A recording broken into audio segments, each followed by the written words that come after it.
Hello दोस्तों, my name is Tanu. Welcome to the session. हम अब इन्वायरमेंट के भी सीरीज को स्टार्ट करेंगे और इन्वायरमेंट के भी प्रीवियस ईयर क्वेश्चन पेपर को करेंगे। तो इसमें हम कंटेंट वाले पार्ट को अलग प्लेलिस्ट में रखेंगे और पेडागॉजी वाले पार्ट को अलग प्लेलिस्ट में रखेंगे।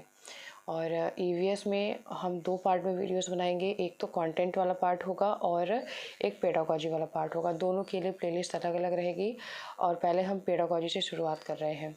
तो ये जो क्वेश्चन पेपर है वो 3 जनवरी का है।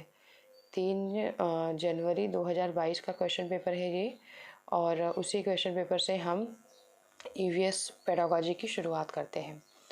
तो इसमें पूरे 30 क्वेश्चन हैं। 15 क्वेश्चन पेडागॉजी से आते हैं और 15 क्वेश्चन जो होते हैं वो कंटेंट वाले पार्ट से होते हैं। तो जब मैं कंटेंट वाले पार्ट से वीडियो बनाऊंगी तो आपको मैं बताऊंगी कि आप वहाँ से ही कैसे नोट्स अपना बना सकते हैं, क्योंकि जो क्वेश्चंस आए हुए हैं उसके आसपास से ही क्वेश्चंस पूछे जाते हैं बार बार। तो पहले हम 76 वाले क्वेश्चन पे चलते हैं। पहले हम पेडागॉजी वाले पार्ट को डिस्कस करेंगे और इसके बाद अगर जो वीडियो आएगी वो कंटेंट वाला पार्ट होगा। तो देखते हैं। आज का पहला क्वेश्चन देखते हैं कि आज का पहला क्वेश्चन क्या है। आज का पहला क्वेश्चन क्या है कि विद्यार्थी केंद्रित कक्षाएं विद्यार्थियों के सीखने के लिए सहायक वातावरण सुनिश्चित करती हैं। निम्नलिखित में से इस बात को कौन प्रस्तावित करता है। विद्यार्थी केंद्रित जो कक्षाएं होती हैं, स्टूडेंट सेंट्रिक जो कक्षाएं होती हैं, वो विद्यार्थियों को सीखने के लिए सहायक वातावरण प्रस्तुत करती हैं। तो निम्नलिखित में से इस बात को प्रस्तावित कौन करता है। शिक्षक निर्देश देता है और विद्यार्थियों से अपेक्षा करता है कि वे उनका पालन करें व अनुशासित रहें। से अनुशासित करना और निर्देश देना जो है वो विद्यार्थी केंद्रित कक्षा में नहीं आता है, ये शिक्षक केंद्रित कक्षा में आता है। और अगला है कि शिक्षक पाठ्य पुस्तक पढ़ता है, श्यामपट्ट पर प्रश्न और उत्तर लिखता है और विद्यार्थियों से उन्हें लिखने के लिए कहता है। तो ये भी विद्यार्थी केंद्रित कक्षा जो है वो नहीं है कि श्यामपट्ट पर लिखना, प्रश्न उत्तर लिखना और विद्यार्थियों को उसको लिखने के लिए कहना। तो ये भी विद्यार्थी केंद्रित कक्षा नहीं होगी। तो ये ऑप्शन भी सही नहीं है। शिक्षक ऐसी सीखने की परिस्थिति उपलब्ध कराता है जो विद्यार्थियों को अवसर देती है कि वो अवलोकन करे, खोज अन्वेषण करे, प्रश्न का प्रयोग करे, प्रश्नोत्तर का प्रयोग करें और विभिन्न प्रत्यय की समझ विकसित करें। तो ये बात जो है वो बिल्कुल ठीक है, ये बात बिल्कुल ठीक है। लास्ट वाला ऑप्शन देखते हैं कि कक्षा की गतिविधियों को शिक्षक नियंत्रित करता है और उसमें विद्यार्थियों की भागीदारी कम होती है। तो हम स्टूडेंट सेंट्रिक क्लासरूम की बात कर रहे हैं, तो शिक्षक कहाँ से नियंत्रित करेगा कक्षा को। तो ये ऑप्शन भी सही नहीं होगा। यहाँ पे सी ऑप्शन बिल्कुल सही होगा कि सीखने की ऐसी परिस्थिति टीचर क्लास में उपलब्ध कराते हैं जो कि विद्यार्थियों को अवसर देती है कि वो ऑब्जर्व करे, अवलोकन करे, मतलब देखे, समझे, जाने और खोज करे अपनी आवश्यकता के अनुसार जो है वो खोज करे, प्रश्न करे और विभिन्न प्रत्यय की समझ भी विकसित करे। तो यहाँ पे जो है वो सी ऑप्शन जो है वो बिल्कुल सही है। खोज, अन्वेषण, ये सब जो है वो ईवीएस में पॉजिटिव पॉइंट होते हैं। तो यहाँ पे आप सी ऑप्शन के साथ जाएंगे और ये बिल्कुल सही है। तो यहाँ पे आप देख सकते हैं कि चाइल्ड सेंटर्ड क्लासरूम है और बच्चों को पढ़ाने के लिए क्या करना पड़ेगा, मतलब टीचर को कैसा माहौल देना चाहिए।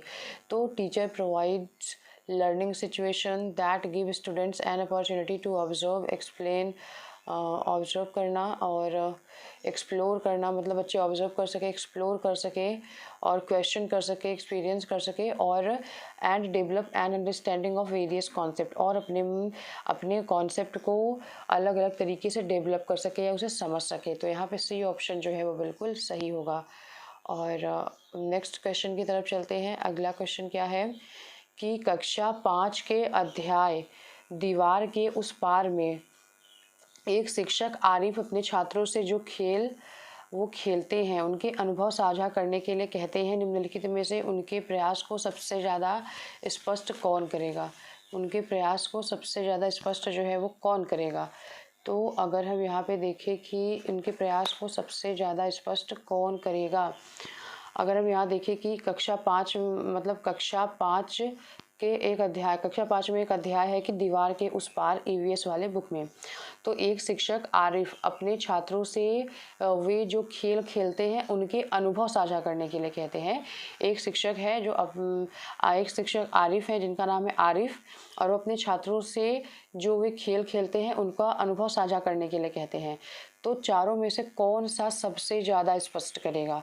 खेलों से संबंधित नियम की समझ का विकास, खेलों से संबंधित मूल्यों का विकास, कुछ मुद्दों की समझ, कुछ मुद्दों की समझ, जैसे कि लड़के व लड़कियों के लिए एक जैसे खेल, सभी के लिए समान अवसर और टीम की भावना, व्यक्तिगत अनुभव को साझा करने की क्षमता। तो वो अनुभव साझा करने के लिए कहते हैं, और अपने छात्रों से वे जो खेल खेलते हैं, मतलब छात्र खेल खेल रहे हैं, इसका मतलब है कि ग्रुप में खेल खेल रहे हैं, कोई अकेला खेल नहीं खेल रहा है। तो इसमें से सबसे अच्छा ऑप्शन वो होगा जिसमें कि ज़्यादा बातें समाहित हों। जैसे खेलों से संबंधित नियम की समझ, इसमें सिर्फ और सिर्फ एक बात समाहित है। खेलों से संबंधित मूल्यों का विकास, इसमें सिर्फ एक ही बात शामिल है। व्यक्तिगत अनुभव साझा करने की क्षमता का विकास, इसमें भी एक ही बात शामिल है। लेकिन जो सी ऑप्शन है इसमें आप देखेंगे कि बहुत सारे ऑप्शन शामिल है, जैसे कि कुछ मुद्दों की समझ का विकास, कुछ मुद्दों की समझ का विकास, जैसे कि लड़के व लड़कियों के लिए खेल एक जैसे होते हैं क्योंकि वो साथ में खेल रहे हैं, ग्रुप में खेल रहे हैं, सभी लड़कियां और लड़के जो है वो एक समान होकर खेल रहे हैं। तो कुछ मुद्दों का विकास, जैसे कि लड़के व लड़कियों के लिए खेल एक जैसे होते हैं और सभी के लिए समान अवसर, मतलब हम जब साथ में खेल रहे हैं, एक टीम बना के खेल रहे हैं, तो उसमें सबको समान अवसर दिए जाते हैं और टीम की भावना का विकास होता है। तो जो बच्चे खेल खेल रहे हैं उसमें सबसे अच्छा ऑप्शन जो है वो तीनों में से ये सही होगा। और बातें जो है गलत नहीं है कि वो अपने व्यक्तिगत अनुभव को साझा कर सकते हैं और खेल से संबंधित मूल्यों का विकास होगा उनके अंतर्गत, और उनके खेल के संबंधित नियम वो जानेंगे, ये सारी बातें ठीक हैं। लेकिन अगर तीनों में से आपको सबसे बेस्ट की तरफ जाना है तो सी ऑप्शन होगा, कि सबसे ज़्यादा बातें जो इंक्लूड करेगा वही ऑप्शन सही होता है। कुछ मुद्दों की समझ का विकास होगा, जैसे कि बच्चों के लिए, जैसे कि लड़की व लड़कियों में लड़कियां खेल के लिए एक जैसे होते हैं, सभी के लिए समान अवसर और टीम की भावना, तो ये वाला ऑप्शन जो है वो बिल्कुल सही होगा। जब आप क्वेश्चन करेंगे तो आपको समझ में आएगा कि आपको सबसे बेस्ट की तरफ जाना है। तो ये तो प्रैक्टिस से ही बनने वाला है, अपने से नहीं आ पाएगा ये सब चीज़ें आप कहाँ से कर लेंगे जब तक प्रैक्टिस नहीं करेंगे। अगला है कि मतलब वही क्वेश्चन है इंग्लिश में, अक्रॉस द वॉल एक चैप्टर है जिसमें कि आरिफ नाम के एक टीचर हैं जो कि बच्चों से कहते हैं कि Arif allows students to share experiences of sports they play. अपने जो भी वो स्पोर्ट्स मतलब गेम खेल रहे हैं उसके एक्सपीरियंस को साझा करने के लिए बोल रहे हैं। तो सबसे बेस्ट क्या होगा इसमें से? तो यहाँ पे क्या होगा, develop and understanding of issues like similar game for boys and girls, equal opportunities for all and team spirit. तो हम टीम में खेल रहे हैं, टीम भावना का विकास होगा, सभी के लिए समान अवसर होते हैं, लड़के और लड़कियों के लिए खेल में कोई अंतर नहीं होता, ये सब भावना का उनके अंदर विकास होगा। तो यहाँ पे विकास होगा, तो यहाँ पे सी ऑप्शन जो है वो बिल्कुल सही है। और अगला है कि निम्नलिखित में से कौन सी विधि कक्षाओं में ईवीएस की समझ के लिए सबसे उपयुक्त है? चारों में से ऐसी कौन सी विधि है जो कक्षा में ईवीएस की समझ के लिए सबसे उपयुक्त है? व्याख्यान विधि, चॉक एंड टॉक विधि, जांच आधारित विधि और जगमग विधि। तो आपको पता है कि हमें ईवीएस पढ़ाना है, तो व्याख्यान लेक्चर मेथड तो उसमें अच्छा होगा नहीं। चॉक एंड टॉक मेथड तो आपको पता ही है कि मतलब बोर्ड पे लिख दो, मुझे कह दो उतार लो, तो ये भी ठीक नहीं होगा। और अगला क्या है कि जांच आधारित शिक्षण के लिए, तो ईवीएस में जो है वो जांच आधारित शिक्षण ही किया जाता है ज़्यादातर टाइम। और जग और मग विधि तो ये भी नहीं होगा, जग और मग विधि भी नहीं होगा। इसका इंग्लिश देखना पड़ेगा कि जग और मग विधि क्या होती है। जग और मग विधि का मतलब ये होता है कि जैसे कि बच्चा जो है वो खाली है और उसमें ज्ञान को उड़ेलना है, तो यही है जग और मग विधि। Which of the following is the most, और ये मानते थे, व्यवहारवादी मानते थे, और पीछे जो बहुत पुराने मनोवैज्ञानिक है वो ऐसा मानते थे। लेकिन अब जो है सामाजिक संरचनावादी जो है बच्चों को एक एक्टिव लर्नर मानते हैं। वो मानते हैं कि बच्चा अपने ज्ञान का निर्माण खुद ही कर रहा है, वो जग और मग विधि से ज्ञान का निर्माण उसके अंदर नहीं हो रहा है। Which of the following is the most suitable to transact EVS in primary classroom, which of the following is most suitable. तो कौन सा विधि जो है वो प्राइमरी क्लासरूम में EVS पढ़ाने के लिए सबसे अच्छा मेथड चारों में से कौन सा है? तो लेक्चर मेथड है नहीं, चॉक एंड टॉक मेथड भी नहीं है, इंक्वायरी बेस्ड मेथड है, इंक्वायरी बेस्ड टीचिंग है, क्योंकि इंक्वायरी करके बच्चे अपने ज्ञान का निर्माण करते हैं, वो समझ पाते हैं कि चीज़ें कैसे हो रही हैं, क्या लॉजिक है, कॉज एंड इफेक्ट समझ पाते हैं। तो यहाँ पे सी ऑप्शन जो है वो बिल्कुल सही है, और जग एंड मग विधि भी नहीं होगी। यहाँ पे सी ऑप्शन जो है वो बिल्कुल सही है। अगला है कि EVS के शिक्षण में क्षेत्रीय भ्रमण महत्वपूर्ण है, निम्नलिखित में से कौन सा विकल्प इस प्रकार के भ्रमण के लिए सही है? EVS के शिक्षण में क्षेत्रीय भ्रमण जो है वो क्या है, वो महत्वपूर्ण है। कौन सा विकल्प जो है वो इस प्रकार के भ्रमण के लिए सबसे सही होगा? पूर्व योजना तथा प्रतिपुष्टि क्रियाकलाप के साथ स्कूल के नज़दीकी किसी स्थान पर जाना। तो ये बात अपने आप में ठीक है कि क्षेत्रीय भ्रमण कराना है, शिक्षक EVS पढ़ाने के लिए क्षेत्रीय भ्रमण करना चाहते हैं, तो कौन सा ऑप्शन सही है? किसी दूर दराज और परिचित स्थान पर जाना तो नहीं, हमें EVS पढ़ाना है, उनको बहुत दूर दराज जगह पे नहीं लेके जाना, उनको फील्ड ट्रिप पे लेके जा सकते हैं, आसपास स्कूल के आसपास की जगह पर लेकर जा सकते हैं, उनको बहुत दूर नहीं लेके जाना है। तो ये ऑप्शन जो है वो सही नहीं होगा। किसी नज़दीकी स्थान पर जाना, किसी नज़दीकी स्थान पर जाना और उसके बाद अपनी पसंद की किसी जगह पर जाना। तो यहाँ पे आप देख सकते हैं कि जो फर्स्ट वाला ऑप्शन है, मैं ये नहीं बोलूँगी कि सारे ऑप्शन गलत है, लेकिन आपको सबसे बेस्ट की तरफ जाना होता है इसमें। तो पूर्व योजना और प्रतिपुष्टि क्रियाकलाप के साथ, मतलब पहले से बनाया गया हो, योजनाएं पहले से बनाई गई हो, और प्रतिपुष्टि क्रियाकलाप के साथ स्कूल के नज़दीकी किसी स्थान पर जाना, क्योंकि हम स्कूल से बच्चों को फील्ड ट्रिप पे लेके जा रहे हैं, तो हमें स्कूल के नज़दीकी किसी जगह पे जाना होगा, और वो पहले से ही योजना बनाई गई हो कि हाँ हमें ये चैप्टर पढ़ाना है, तो बच्चों को मैं यहाँ पे लेके जाऊँगी, ऐसे करूँगी, वैसे करूँगी, ये सब चीज़ें पहले से जो है वो ऑर्गेनाइज करी गई हो। तो यहाँ पे पहला ऑप्शन जो है वो बिल्कुल सही होगा। फील्ड विजिट के लिए EVS field visits are important in EVS teaching. EVS के टीचिंग में फील्ड विजिट जो है वो इम्पॉर्टेंट होता है। इसमें से कौन सा चारों ऑप्शन में से ट्रू होगा? ऐसे विजिट के लिए कौन सा सही होगा, सबसे बेस्ट होगा? तो यहाँ पे आपको सभी समझ में ही आ रहा है कि going to a place near the school with pre planning and follow up activity. तो यहाँ पे जो है वो ए ऑप्शन बिल्कुल सही होगा। और उसके बाद अगला क्वेश्चन क्या है? अगला क्वेश्चन देखते हैं कि एक EVS की कक्षा को एक खुशगवार कक्षा होना चाहिए। इस संदर्भ में कौन सा कथन सही है? खुशगवार कक्षा का मतलब क्या होता है? Happy classroom. Happy classroom. एक EVS की कक्षा को जो है वो हैप्पी क्लासरूम होना चाहिए, खुशगवार कक्षा होना चाहिए। कौन सा कथन चारों में से सही है?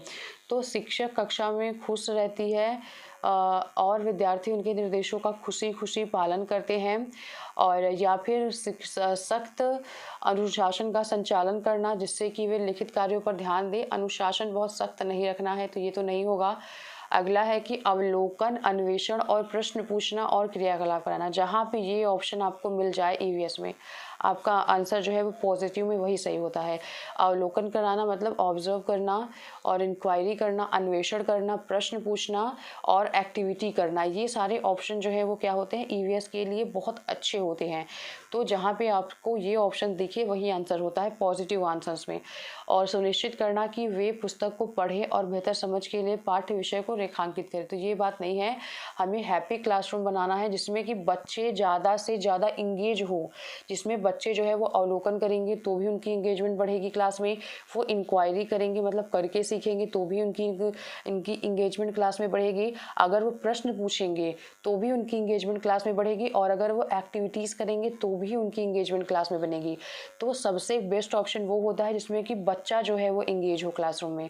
तो यहाँ पे सी ऑप्शन जो है वो क्या है, बिल्कुल सही है कि अवलोकन करना, अन्वेषण करना, प्रश्न पूछना और क्रियाकलाप करवाना। तो यहाँ पे सी ऑप्शन जो है वो बिल्कुल सही है।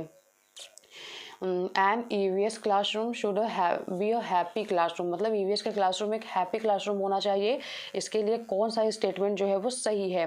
तो टीचर मतलब यहाँ पे आप देख सकते हैं कि ऑब्जर्व करें बच्चे, एक्सप्लोर करें, क्वेश्चन पूछे और एक्टिविटीज़ करें, तो वही क्लासरूम जो है वो हैप्पी क्लासरूम बन पाएगा ईवीएस में। तो यहाँ पे सी ऑप्शन जो है वो बिल्कुल सही है। और कोई भी क्लासरूम हो उसमें ये सारे ऑप्शन अगर आपको मिलते हैं तो वो बहुत पॉजिटिव होते हैं। और अगला है कि बच्चों में विश्लेषणात्मक विचार विकसित करने के लिए वंश वृक्ष एक उपयोगी उपकरण है। बच्चों में विश्लेषणात्मक विचार व्यक्त करने के लिए वंश वृक्ष एक उपयोगी उपकरण है। फैमिली ट्री, अच्छा ठीक है। Family tree a useful tool for developing analytical thinking among students. तो जो फैमिली ट्री होती है बच्चों में विश्लेषणात्मक मतलब विचार विकसित करने के लिए वंश वृक्ष एक उपयोगी उपकरण है। वंश वृक्ष का मतलब ये कि जैसे कि अगर हम मुगल काल की बात करें तो मुगल्स आए थे, सबसे पहले बाबर आए, फिर बाबर का बेटा हुमायूं आया, हुमायूं का बेटा अकबर आया, अकबर का बेटा जहांगीर आया। इस तरीके से एक फैमिली ट्री बनाई जाती है कि किसके बाद कौन आया, किसके बाद कौन आया, किसके बाद कौन आया। तो ये क्या विश्लेषणात्मक विचार विकसित करने के लिए वंश वृक्ष एक उपयोगी उपकरण है। तो चारों में से क्या क्या ये डेवलप करेगा बच्चों में? यह संयुक्त परिवार और उनके संबंधों के बारे में है? तो ऐसा नहीं है, ये संयुक्त परिवार और उनके संबंधों के बारे में नहीं है। यह केवल निकट परिवार के सदस्यों के बारे में है। तो केवल वर्ड तो ये ऐसा ही गलत हो रहा है। और यह केवल दादा दादी नाना नानी के बारे में और परिवार के अन्य सदस्यों से उनके संबंधों के बारे में है।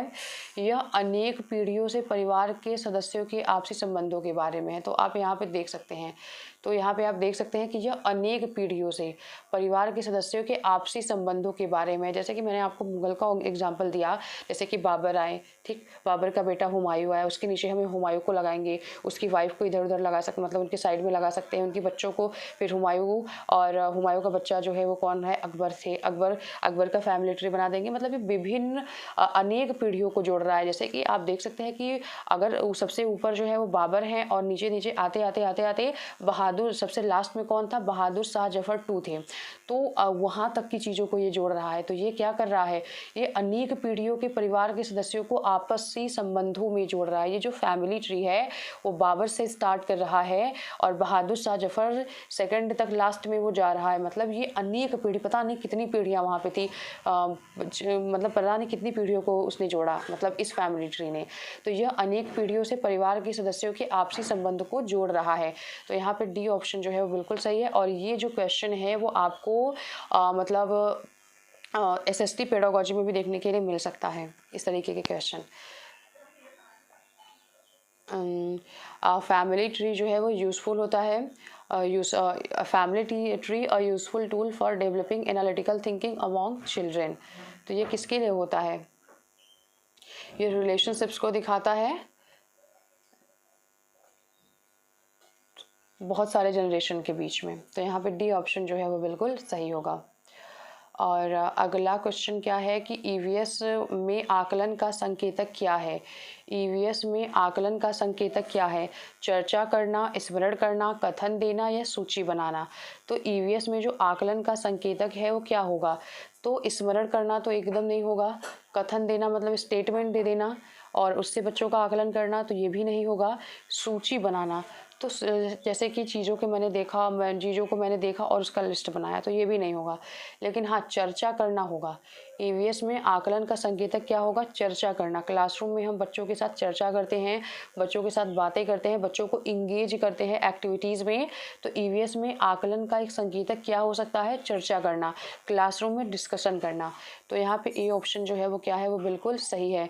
Indicator for assessment in EVS is, तो यहाँ पर डिस्कस करना होगा, क्लासरूम में डिस्कस करना, बच्चों को इंगेज करना क्लासरूम में। रिकॉल करना नहीं होगा, स्टेटिंग भी नहीं होगा और लिस्टिंग भी नहीं होगा, डिस्कसिंग होगा। ये ऑप्शन जो है वो बिल्कुल सही है। और अगला क्वेश्चन है कि कक्षा 3 के विषय मानचित्रण के अंतर्गत कौन सा क्रियाकलाप छात्रों के लिए सबसे उपयुक्त होगा? कौन सा क्रियाकलाप सबसे उपयुक्त होगा? अपने घर के मतलब क्लास 3 में एक चैप्टर है मानचित्रण, मैपिंग। तो छात्रों के क्रियाकलाप के लिए सबसे उपयुक्त चारों ऑप्शन में से कौन सा होगा? उनसे अपने घर का रेखा चित्र बनाने के लिए कहना, उनसे उनके घर से स्कूल का रास्ता अंकित करने के लिए कहना, उनसे अपनी कक्षा का चित्र बनाने के लिए कहना, उनसे उनके आस पड़ोस का रेखा चित्र बनाने के लिए कहना। तो हमें मैपिंग बच्चों को करानी है, पढ़ानी है, तो उनको उनके घर से स्कूल का रास्ता अंकित करने के लिए कहना, क्योंकि वो उसी रास्ते से डेली जा रहे हैं, डेली आ रहे हैं, तो वो उनकी समझ को डेवलप करेगा। तो चारों ऑप्शन में से मतलब कोई भी ऑप्शन गलत नहीं है, लेकिन आपको चारों ऑप्शन में से सबसे बेस्ट की तरफ जाना है। तो सबसे बेस्ट कौन सा होगा कि बच्चे जो है वो मतलब सबसे बेस्ट क्रियाकलाप बच्चों के लिए क्या होगा कि उनसे उनके घर से स्कूल का रास्ता अंकित करने के लिए कहना। तो यहाँ पे बी ऑप्शन जो है वो बिल्कुल सही होगा। सीटेट में बहुत सारे क्वेश्चन ऐसे आते हैं जिसमें से हमें और बहुत सारे ऑप्शन सही लगते हैं, लेकिन हमें सबसे बेस्ट वन की तरफ जाना होता है।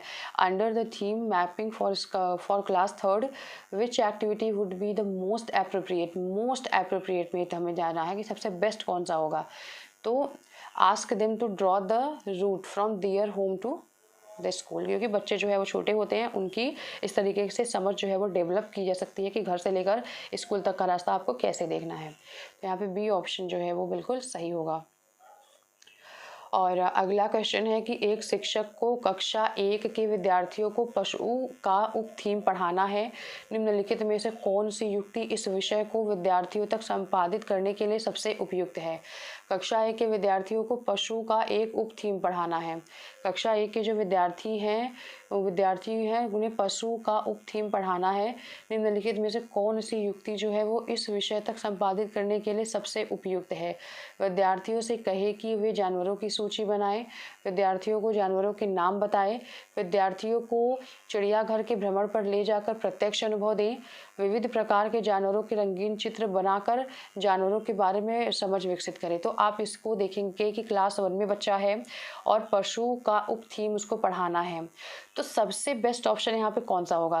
विद्यार्थियों से कहे कि वो जानवरों की सूची बनाए, तो क्लास 1 का है, जानवरों की सूची बनाए उतना बेस्ट नहीं होगा, क्योंकि आपको सबसे बेस्ट वन की तरफ जाना है। मैंने ये बोला है कि सीटेट में बहुत सारे ऑप्शन आपको सही लगते हैं, लेकिन सबसे बेस्ट वन की तरफ जाना है आपको।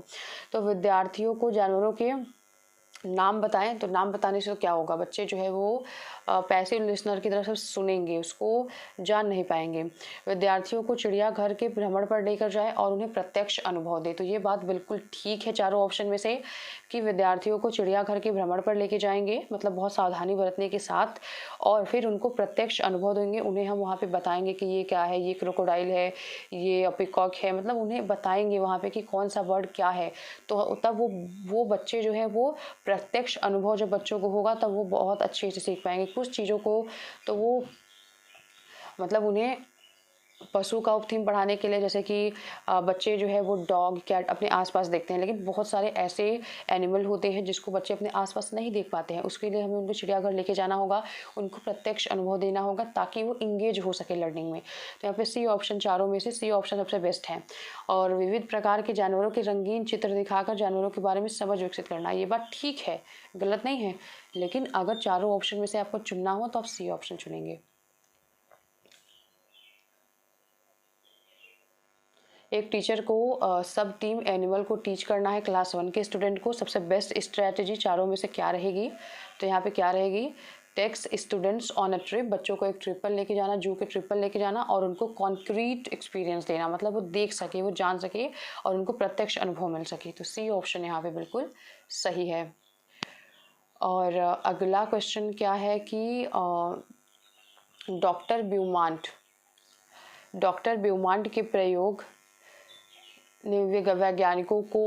विद्यार्थियों को वैज्ञानिकों की भूमिका समझने में सहायता करते हैं।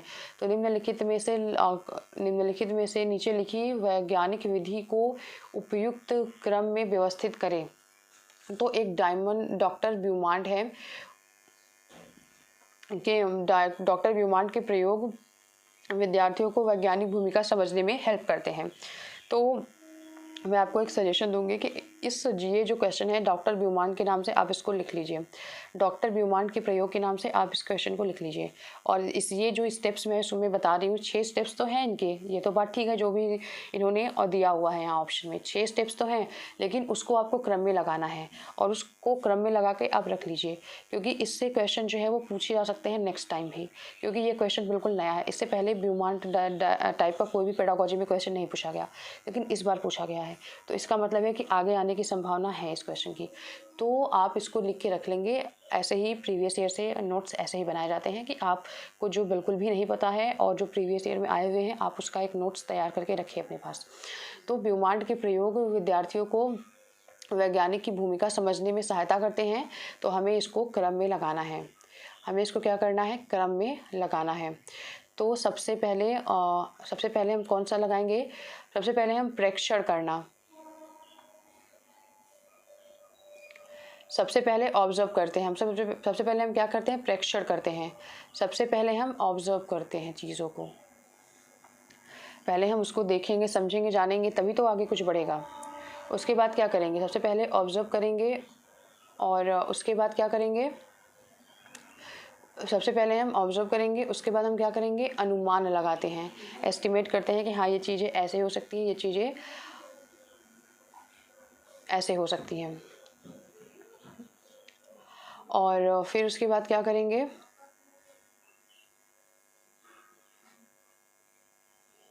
उसके बाद परिकल्पना प्रस्तावित करेंगे। सबसे पहले हम प्रेक्षण करेंगे, फिर हम क्या करेंगे, अनुमान लगाएंगे।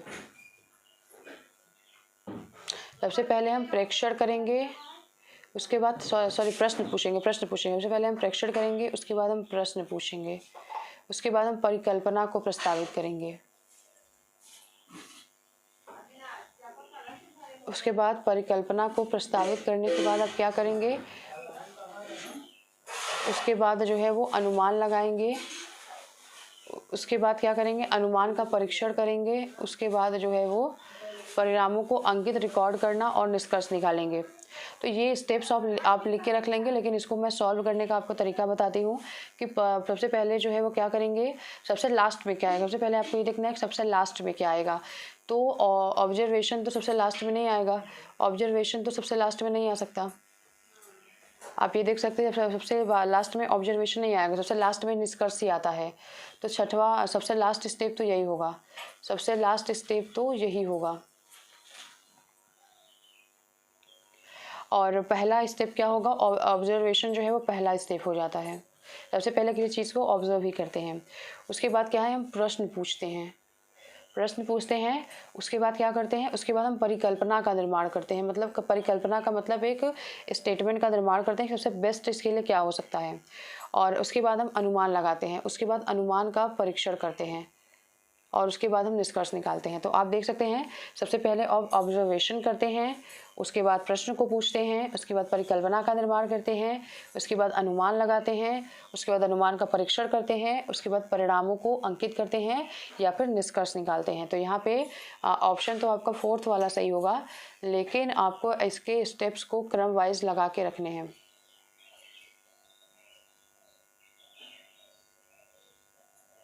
डॉक्टर ब्यूमॉन्ट के अगर हम एक्सपेरिमेंट को यहाँ पर देखें तो एक बार इंग्लिश में भी देख लेते हैं। 6 स्टेप्स हैं आपके। तो सबसे पहले आप क्या करेंगे, सबसे पहले आप ऑब्जर्वेशन करेंगे, पहला स्टेप तो ये हो गया। उसके बाद क्या करेंगे, क्वेश्चंस को पूछेंगे, आस्क अ क्वेश्चन। उसके बाद जो है वो हाइपोथेसिस बनाएंगे, उसके बाद जो है वो प्रेडिक्शन करेंगे, उसके बाद प्रेडिक्शन का टेस्ट करेंगे, उसके बाद कंक्लूजन निकालेंगे। तो यहाँ पे जो है वो इस तरीके से आप लगा सकते हैं। 4th ऑप्शन जो है वो आंसर में ठीक होगा। और अगला क्वेश्चन है कि विद्यार्थियों को जैव विविधता का अनुभव देने के लिए कौन सी युक्ति जो है वो ठीक है। विद्यार्थियों को जैव विविधता का अनुभव देने के लिए कौन सी युक्ति सही है। तो पक्षियों की प्रजाति संबंधित पुस्तकें व लेख पढ़ने के लिए देना, प्रवासी पक्षियों के बारे में विभिन्न लघु चित्र दिखाना, पक्षी अभ्यारण्य में अवलोकन के लिए लेकर जाना, विलुप्त पक्षियों पर विभिन्न वार्ता व भाषण देना। तो बच्चों को जैव विविधता का अनुभव देना है। तो इसमें से चारों ऑप्शन में से सबसे बेस्ट कौन सा होगा, तो बायोडाइवर्सिटी का अनुभव बच्चों को देना है। तो पक्षियों की प्रजाति संबंधित पुस्तकें व लेख पढ़ने के लिए देना से तो बेस्ट नहीं होगा, क्योंकि बच्चे जो है वो बोर हो जाएंगे उसमें। और अगला क्या होगा, प्रवासी पक्षी के बारे में विभिन्न लघु चित्र दिखाना वे भी उतना इफेक्टिव नहीं होगा। और पक्षी अभ्यारण्य में अवलोकन के लिए लेकर जाना, पक्षी अभ्यारण्य में अवलोकन के लिए लेकर जाना, ये बात ठीक, पक्षी अभ्यारण्य में अवलोकन के लिए लेकर जाना, ये बात ठीक है, ये बात ठीक है। बच्चे अवलोकन करेंगे, बच्चे खुद इंगेज होंगे तो ज़्यादा बेटर सीख पाएंगे। और विलुप्त पक्षियों पर विभिन्न वार्ता व भाषण देना, तो ये भी नहीं होगा। यहाँ पे चारों ऑप्शन में से यहाँ पे सी ऑप्शन जो है वो बिल्कुल सही होगा कि पक्षी अभ्यारण्य में अवलोकन के लिए लेकर जाना, जिससे कि बच्चे इंगेज हो सकेंगे और वो इंक्वायरी करके ऑब्जर्व करके सीख पाएंगे वहाँ पे। तो यहाँ पे जो है वो सी ऑप्शन चारों में से सबसे बेस्ट ऑप्शन जो है वो कौन सा है, सी ऑप्शन सबसे बेस्ट ऑप्शन है। The best strategy of giving students the experience of biological diversity, तो सबसे बेस्ट स्ट्रेटजी जो है वो कौन सी होगी, तो उनको बर्ड सेंचुरी में लेकर जाना ऑब्जर्व करने के लिए। तो यहाँ पे सी ऑप्शन जो है वो बिल्कुल सही होगा। और अगला क्वेश्चन है, लास्ट 3 क्वेश्चन ही से बचे हुए हैं अब। आदित्य एक होनहार विद्यार्थी है और उसे लगता है कि उसकी कक्षा के शिक्षक जिसे उसकी जिज्ञासा की पूर्ति करने के लिए कार्य करें, तो उसके शिक्षक को किस प्रकार हस्तक्षेप करने की आवश्यकता है। अतिरिक्त समय देना, एक्स्ट्रा टाइम उनको पढ़ाना, अधिक स्नेह देना, अधिक समय देना, उसे कक्षा के नेतृत्व के लिए अतिरिक्त दायित्व देना, उसके लिए कुछ विशिष्ट शिक्षक सामग्री का प्रयोग करना। तो आदित्य जो है वो एक होनहार विद्यार्थी हैं और उन्हें लगता है कि उसकी कक्षा के शिक्षक को उसकी जिज्ञासा पूर्ति करने के लिए कार्य करना चाहिए। तो जिज्ञासा की पूर्ति के लिए हम उसको अतिरिक्त दायित्व तो नहीं दे देंगे, उसको हम क्या करेंगे, उसके लिए कुछ विशिष्ट शिक्षण सामग्री प्रयोग करेंगे, और उसके हिसाब से उसको पढ़ाने की कोशिश करेंगे। तो यहाँ पर डी ऑप्शन जो है वो बिल्कुल सही है। सीटेट का क्वेश्चन पेपर जो है वो बहुत फंसाने वाला बिल्कुल भी बनाया नहीं गया है। आप देख ही सकते हैं कि कितने सीधे सीधे क्वेश्चंस पूछे गए हैं। और Aditya is an gifted boy, Aditya जो है वो एक गिफ्टेड बच्चा है और वो फील करता है कि टीचर जो है वो उसकी जिज्ञासा को शांत करने के लिए कुछ करे। तो उसको क्लास में शिक्षक को क्या करना चाहिए, तो उसको एक्स्ट्रा टाइम देना चाहिए, नहीं। बहुत अफेक्शन देना चाहिए, नहीं। एक्स्ट्रा रिस्पॉन्सिबिलिटी देना चाहिए, तो ऐसा भी नहीं। Use some customised material to teach him, मतलब उन्हें कुछ कस्टमाइज्ड मटेरियल का यूज़ करके, कुछ अलग तरीके के मटेरियल का यूज़ करके उसे पढ़ाने की कोशिश करनी चाहिए। तो यहाँ पर डी ऑप्शन जो है वो बिल्कुल सही है। और अगला क्या है कि इनमें से क्या पर्यावरण अध्ययन का भाग है, इसमें से कौन सा जो है वो पर्यावरण अध्ययन का भाग है। तो विज्ञान, सामाजिक विज्ञान और पर्यावरण संबंधित शिक्षा मुद्दे और सरोकार, पर्यावरण शिक्षा की अवधारणाएं, और उसके बाद जो है वो सामाजिक मुद्दे और सरोकार, सामाजिक असमानता से संबंधित मुद्दे और सरोकार। तो आपको पता है कि ईवीएस में विज्ञान भी आता है क्लास 5 तक, उसमें सामाजिक विज्ञान भी आता है और पर्यावरण संबंधित मुद्दे आता है। इसको आपको लिख के, अगर जिसको नहीं पता है वो लिख के रखे तीनों पॉइंट को। इसके अंदर साइंस भी आता है, सोशल साइंस भी आता है और ईवीएस का भी कुछ पॉइंट है, मतलब पर्यावरण शिक्षा से संबंधित कुछ मुद्दे भी इसमें आते हैं, मतलब कुछ नहीं, बहुत सारे मुद्दे इसमें आते हैं। तो पर्यावरण में साइंस भी आता है, सोशल साइंस भी आता है और इन्वायरमेंटल स्टडीज़ तो आता ही है। तो यहाँ पे ये तीनों ही आते हैं क्लास 5 तक। तो ऐसे क्वेश्चन बहुत बार पूछे गए हैं, बार बार रिपीट होते हैं ये question. Which one of the following is a part of environmental studies का कौन कौन सा पार्ट होता है। तो यहाँ पे आप देख सकते हैं कि issues concern of science and social science, सिर्फ इन्वायरमेंट एजुकेशन नहीं, सिर्फ सोशल साइंस भी नहीं और सोशल इनइक्वलिटीज़ भी नहीं। यहाँ पे ए ऑप्शन जो है बिल्कुल सही है, साइंस सोशल साइंस को इसके अंतर्गत इंक्लूड किया जाता है। और अगला क्वेश्चन देखते हैं कि धीमी गति से सीखने वाले विद्यार्थियों के लिए पर्यावरण अध्ययन में सीखने सिखाने के लिए नाटक एक उत्तम विधा मानी जाती है। कौन सा या कौन से कारण नाटक चुनने के लिए सबसे अधिक उचित हैं। धीमी गति से सीखने वाले विद्यार्थियों के लिए पर्यावरण अध्ययन में सीखने सिखाने के लिए एक नाटक एक उत्तम विधा मानी जाती है। तो कौन से या कौन सा या से कारण नाटक चुनने के लिए सबसे उपयुक्त हैं? तो पारंपरिक नाटकीय विधाएं जो कि बालक के लिए उसके विषय वस्तु से जोड़ने में सरल है, तो ये बात ठीक है। जो कि परंपराएं होती है, बच्चे जो है वो उससे बचपन से जुड़ते हैं, अपने परिवार की वजह से, अपने समाज की वजह से, अपने पास पड़ोस की वजह से। तो अगर हम पारंपरिक नाटकीय विधाएं बच्चों को देंगे, जैसे कि भगवान पे कोई नाटक हो गया, या फिर अपने आसपास के कोई ऐसी चीज़ें फेमस है जिस पे नाटक हो गया, तो इससे बच्चे जो है वो कनेक्ट कर पाते हैं। और उसके बाद पारस्परिक क्रिया के नाटक उनकी स्मृति में अधिक समय तक रहते हैं, तो ये भी ठीक है। धीमी गति से सीखने वाले विद्यार्थी अभिनय पसंद करते हैं, तो ये इस ऑप्शन का कोई मतलब ही नहीं है। यहाँ पे नाटक जो है वो बच्चों को सिखाने के लिए एक उत्तम विधा है, उसके बारे में हमें ऑप्शंस को चूज़ करने हैं।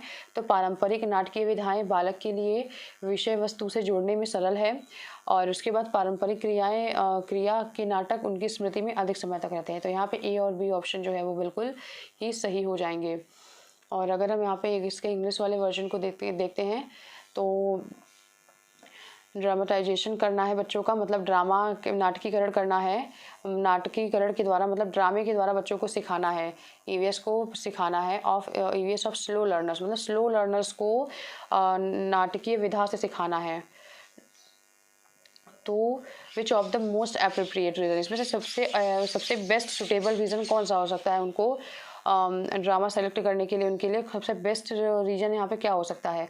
तो slow learner enjoy acting lot, मतलब जो धीमे सीखने वाले बच्चे होते हैं, स्लो लर्नर होते हैं, वो एक्टिंग करना बहुत इंजॉय करते हैं। तो ऐसी कोई बात नहीं, एक्टिंग करना कोई भी इंजॉय कर सकता है। तो उन्हें ट्रेडिशनल ड्रामा टेक्निक देना, जिससे कि वो traditional drama technique make it easy for them to relate a concept, वो उस कॉन्सेप्ट को अपने रियल लाइफ से जोड़ पाएँ। ट्रेडिशनल चीज़ें जो हैं वो सारे बच्चों को समझ में आती है, क्योंकि वो इनडायरेक्टली हमारे माइंड में फिट हुई रहती है। और interactive drama stay with students memory for long, मतलब इंटरैक्टिव ड्रामा अगर उनके साथ कराया जाएगा तो उनको लंबे समय तक वो चीज़ें याद रहती हैं। तो ए और बी जो है वो एकदम ठीक है ऑप्शन। और आज का लास्ट क्वेश्चन हम देखते हैं कि पर्यावरण अध्ययन की विषय वस्तु विद्यार्थियों को किस में सहायता करती है? पर्यावरण अध्ययन की जो विषय वस्तु है वो विद्यार्थियों को किस में सहायता करती है?